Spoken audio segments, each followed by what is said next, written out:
আমি সব ঠিক করে ফেলতাম মৌ। এখন কি করব আমি বলো?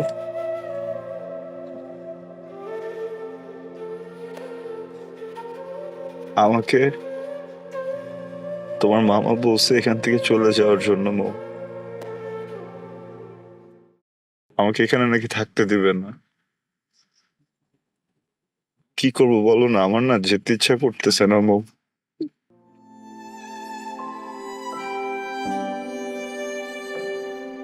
আমার এখানে খুব আরাম লাগতেছে জানো। আমার মনে হচ্ছে তুমি আমার পাশে বসে আছো।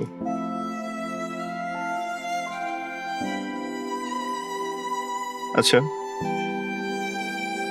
আমি যদি জোর করে এখানে থাকি,